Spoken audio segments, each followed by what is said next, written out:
akhir-akhir ini Sumatera Selatan, khususnya kota Palembang, kerap kali diguyuri hujan dengan intensitas yang sangat tinggi, sehingga menimbulkan bencana hidrometeorologi di berbagai daerah.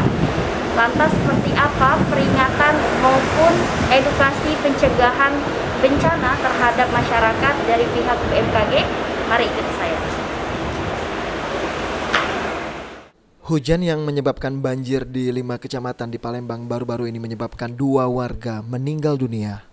Badan Meteorologi, Klimatologi, dan Geofisika BMKG mencatat curah hujan pemicu banjir di Palembang tersebut menjadi curah hujan yang masuk dalam kategori tertinggi ketiga sejak 31 tahun terakhir di Palembang.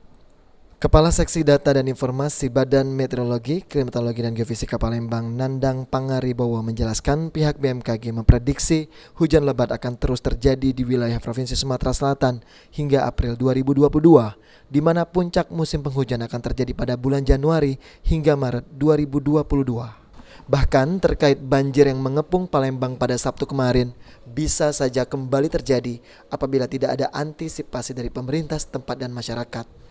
Pihak BMKG pun telah mengeluarkan peringatan dini, baik di tingkat provinsi, kabupaten kota, kecamatan, hingga tingkatan RT, serta terus menggencarkan informasi serta sosialisasi terkait perkembangan cuaca kepada masyarakat, agar masyarakat lebih mewaspadai potensi hujan sedang hingga lebat, sehingga dapat lebih siaga dalam menghadapi indikasi timbulnya bencana hidrometeorologi seperti banjir dan tanah longsor. Untuk musim hujan sendiri diperkirakan akan berlangsung sampai dengan pertengahan bulan April tahun 2022, dan puncak musim hujan itu sendiri akan diperkirakan terjadi di akhir Februari sampai dengan bulan Maret tahun 2022. Untuk itu masyarakat diminta mewaspadai saat musim hujan berlangsung, dan ditambah tadi ada dampak La Nina yang terjadi di wilayah Indonesia. Demikian.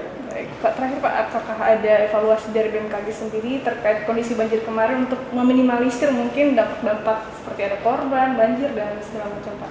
Ya baik, kami selalu menginfokan kepada masyarakat tadi melalui media sosial dan giat-giat kami melalui diseminasi yang kami berikan kepada masyarakat dan rapat-rapat stakeholder terkait. Kami juga melakukan evaluasi peringatan dini yang kami lakukan itu sesuai dengan SOP. Untuk itu masyarakat diimbau untuk lebih aware, lebih perhatian terhadap kondisi iklim lingkungannya dimanapun berada, sehingga dapat meminimalisir dampak bencana yang terjadi di lingkungannya masing-masing. Okta Alfarizi, PAL TV.